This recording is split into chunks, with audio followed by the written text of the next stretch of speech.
It's Nutrition Month at NASM, and that means you can get one free nutrition course each week in March. Click the link in the description for details.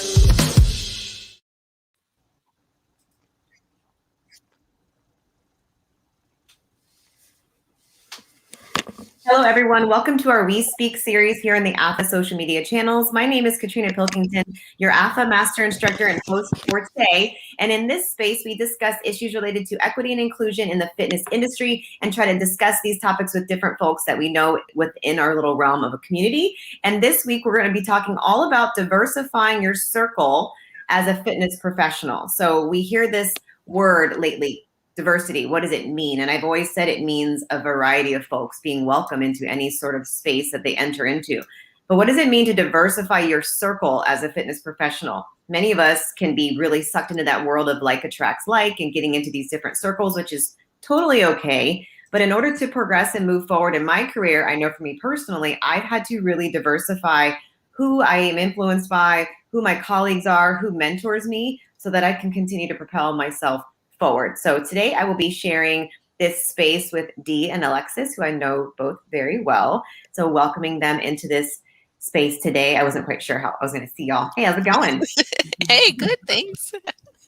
So what I'm going to do is introduce you to these two wonderful humans and then allow them just to have open dialogue with myself. If you have any questions, if you're watching live or commentary lending towards this topic, please feel free to comment and chat, and we will try to address those as we see them in our little box. So first up, we have Dee. Good morning, afternoon. I'm getting used to East Coast. I know. How are you? I'm good. I know that you're a busy mom of 3 girls. So Dee does everything. She's also an NASM certified personal trainer, CES, which means corrective exercise specialist, and also one of our own AFAA group fitness instructor and a wellness educator who has been doing this, sharing her faith and also her wellness journey in order to help with her corporation or company I call Faith Fueled Fitness. I like to also call her a solopreneur, somebody who is by herself, but also working to expand her community in this space.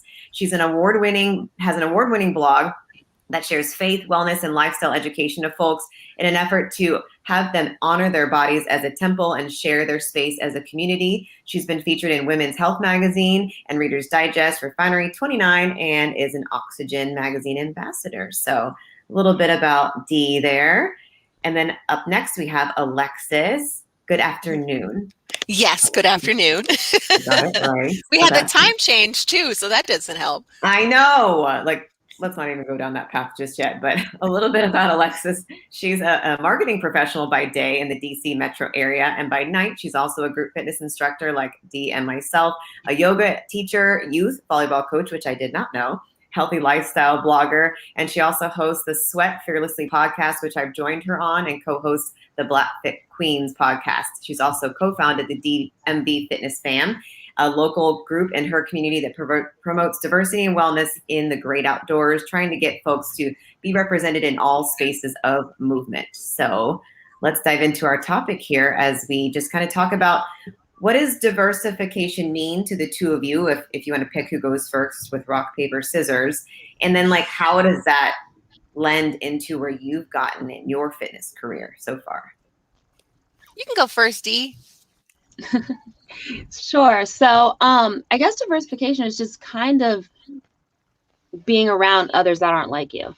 I feel like when you are with people that are the same, you're not challenged and it's harder to grow.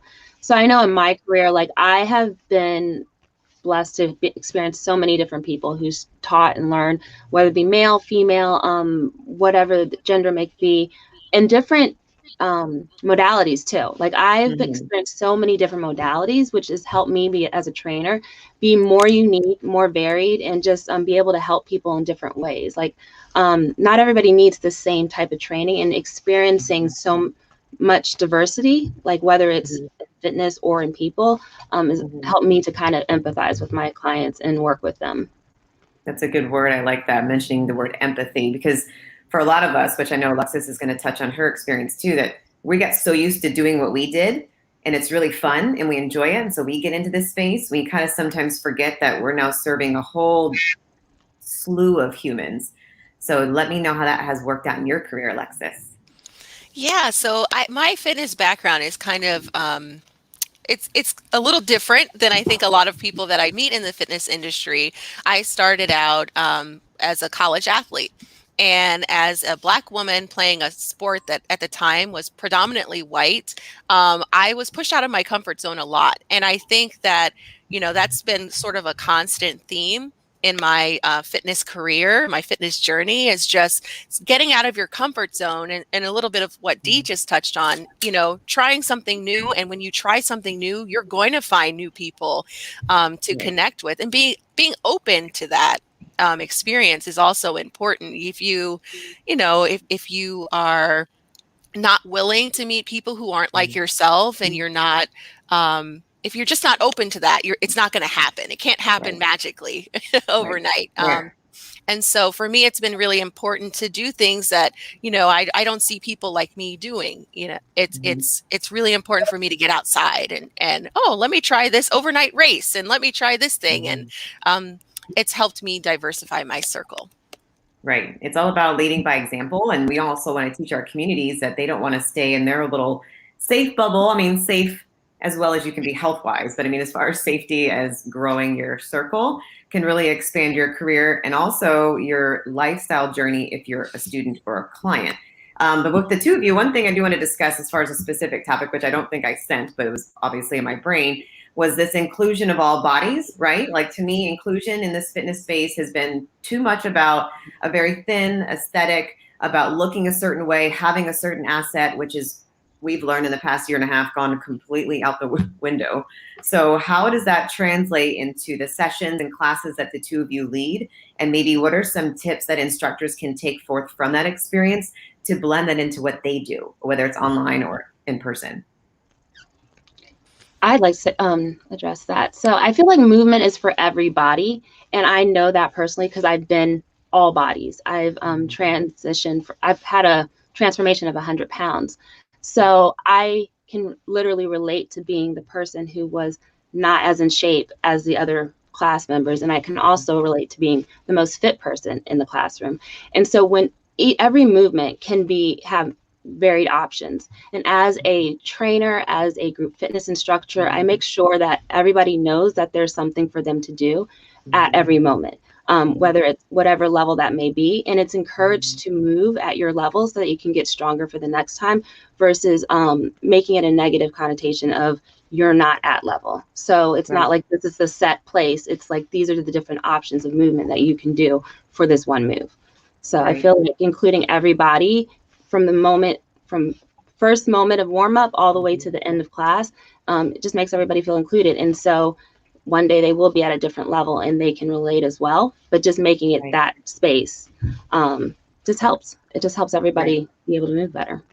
Right. And like Alexis said, not seeing yourself in these spaces. I think if we really want to make impactful change, whether it's online or offline or in person, folks want to be able to be seen and be welcomed as they are, not to fit some sort of switch and change up. They want to just come as they are and be welcomed. So how do you feel that you do that and what you do, Alexis, and how has that challenged you as a fitness professional?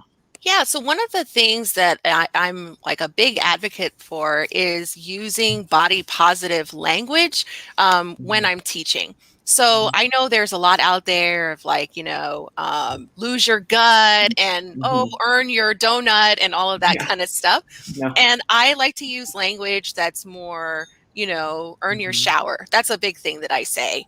Earn your shower, just, leave it all here, that kind of language, as opposed to things that make people think about their bodies or about, negative connotations with eating.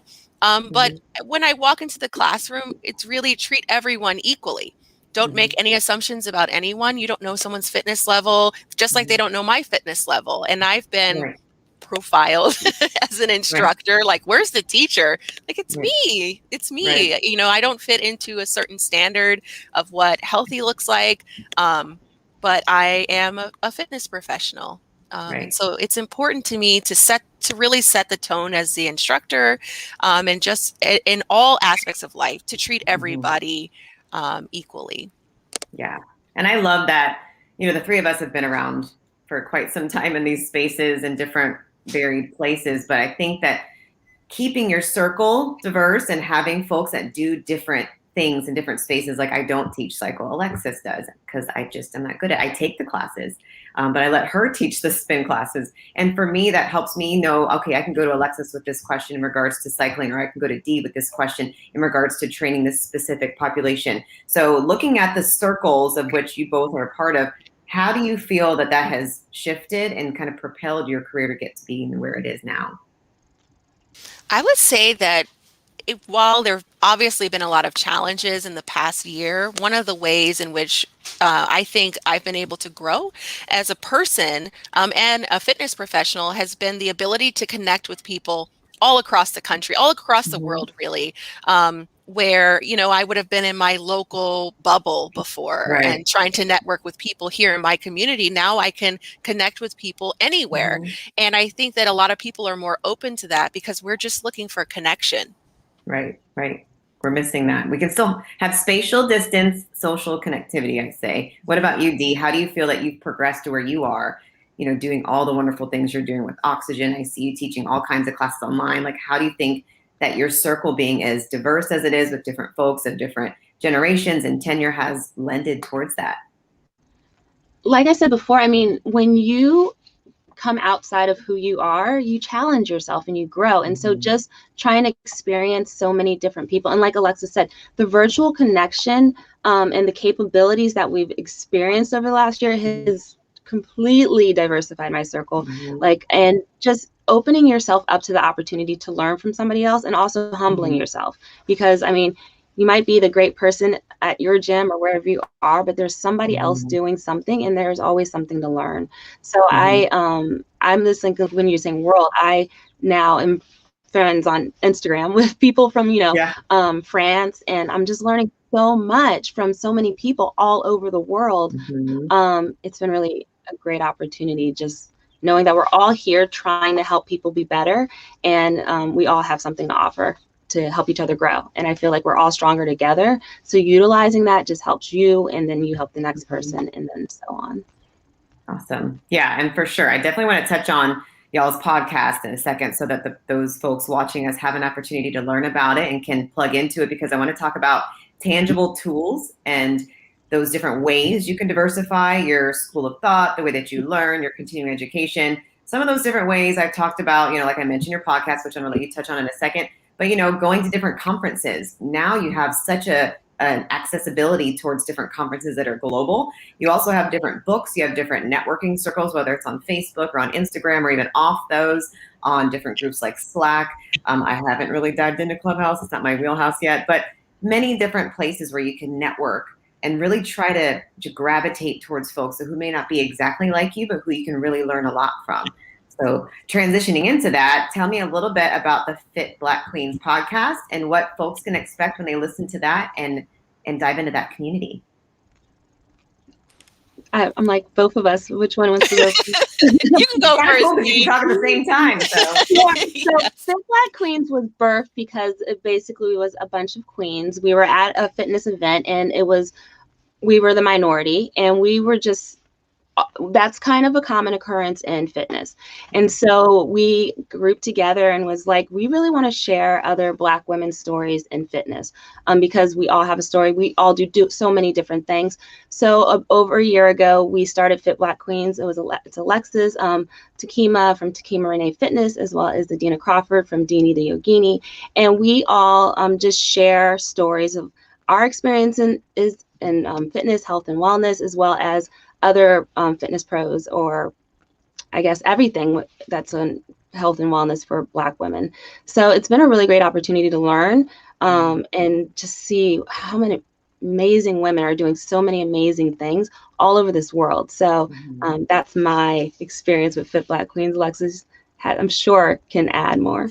Yeah, honestly, elevating Black voices has been so important for us, and getting to interview other Black women who are in spaces where you don't traditionally see them. We've had surfers on, Pilates instructors, business owners, doctors. It's run the gamut of industry and topics, and we've had conversations on the podcast where we talk about our personal experiences. And we've created this community really where Black women feel comfortable sharing their experience and reaching out and asking questions. How do I try this? How do I get into surfing? How do I get over an injury? That kind of stuff. And so just creating that safe space while elevating the voices of Black women in particular has been really fulfilling. Amazing. And I love podcasts for me personally because I have a hard time sitting still. I can sit still for this 30 minutes with y'all just because I love y'all. But being able to listen to a podcast when I'm in the car, when I'm on my runs, when I'm going for a walk, when I'm with my little one, and being able to pause it and start it over, that's a huge way that I've been able to diversify my learning in my circle. So plugging into the Fit Black Queens podcast is a great way for you not only to learn a skill, because skills are only part of being a group fitness instructor, but also learn from the experience of other fitness professionals in the same industry as you. One thing folks have to understand is, yes, you're an instructor, or yes, you're a trainer, but what about the experiences of other folks who are just like you in this industry? What are they going through, and what can you learn from that to be more inclusive in how you run your business, how you communicate, like Alexis said, how you cue, how you talk, and what language you use. That's how you do that, is by experiencing different podcasts such as those that these two are on. Oh, I think we have a question. Go ahead. Our wonderful he loves when I call him lovely. My lovely host, Eric, will let us see what question is out there. So if y'all have questions, let us know. Oh, hey, Jay. What terminology would we use instead of the word level? Well, I heard Alexis say varied. I like options. Yes. Options is great. Options. So yeah. Keeping that in mind, y'all, I know I came into this world in the fitness industry and I was told, girls grab this way, boys grab this way. That was one thing I heard.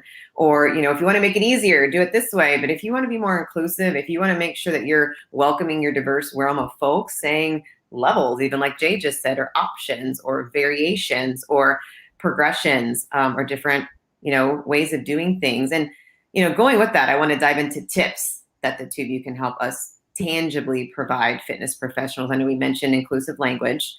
So you gave a couple of those tips, Alexis, which you can expand upon. For me, I also think it's taking the time when you're writing your programming to write down those options and practice those options physically before you start doing your class. So when people come in of any shape, shade, size, facet of human dimension, you are ready and are able to demonstrate that and help them feel included. So what about you, Dee? What are some tangible things you feel like fitness professionals can do to be inclusive and diversify their way of teaching for folks? Well, I definitely think changing your vocabulary, just like hard, challenging, there's different words that you can swap is something. And even judging people or I say give the options from the beginning. Don't assume that anybody's at a certain level, because personally, I am very fit. I broke my ankle. I came back. I wasn't as fit as I was before I broke my ankle. And so but I still looked physically fit. And so I wish I would have had options in the class that I took to pretty much modify the exercises, but because I looked like I was a certain way and I knew what I was doing, but I just wish that the teacher would have offered that. So just start from the beginning. Always have options. Change your language, hard, challenging, and just be conscious of other people's experiences, and and talk to your people. Be there before class so that you can have an experience, so you can kind of see, because they'll tell you hey, this is happening, this is going on. And so you can immediately have a plan to, oh man, I thought I was going to do side lunges, but their hips are hurting. Maybe I can have different options for them right from the beginning. So definitely just participate in your class with your people. Yeah. Get in there and actually empathize and feel it. I love that, making sure that you understand to explain that to people, because we want to drop the assumptions. I'm so about dropping bias because I teach that, as part of what I do. But having assumptions is something that's just part of our human DNA as fitness professionals, right? We've trained so many different people. We're used to seeing people kind of compartmentalize into buckets, and we're used to seeing someone like Dee look a certain way and assume she can perform a certain way, but that's an assumption. So dropping all assumptions, coming into a class online or in person, and going forward with, here's the options, take them as they may, because it could even just be a matter of, this is what I feel like doing today, right? Yeah, I like to tell people also to not compete with the other people in the room. They're competing with themselves, really. Mhm. I say it's you versus you. And you may be different on one day than you are the next day. Right. And really only you know how hard you're working, right? So I like to tell people, don't worry about what the person next to you is doing. Mhm. You know, it's you competing against yourself. Right. The other thing is to not be afraid to get feedback from Mhm. people who are participating, whether that's asking people if they have a song request. That way the Mhm. class feels a little bit like it's theirs, um, Right. and like you listen to them. I think getting feedback is a really big thing. And it helps to keep people engaged. I like to ask people who are first timers, like, how do you feel? Mhm. Was there anything challenging? Was there anything confusing? Sometimes Mhm. words and terms that we're used to as fitness professionals, maybe the average person doesn't use that term and they don't understand what that means, and I'm confusing Right. someone. So it's good to get feedback too.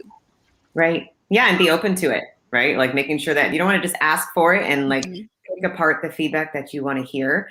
You want to listen and ask for the feedback and be very genuine. One thing I was talking about with colleagues yesterday is when you're given feedback, just take it. It could be a time and place. You could be in the mood. You could not be in the mood. That person could have been in a bad mood, but just take the feedback and move on. Sometimes you got to let it process, but that's all to make you better. And it's also how you diversify yourself. And then also, I think I want to add a last tip is following fitness professionals and others that are of different tenure than you and who are the most different from you, even when it comes to, like Dee said, modality or just the type of human you are. And the way to do that is like follow on social media, follow on what you're following with videos and YouTube, etc. Don't always look for the same and like attracting like, because then you'll never really change or diversify.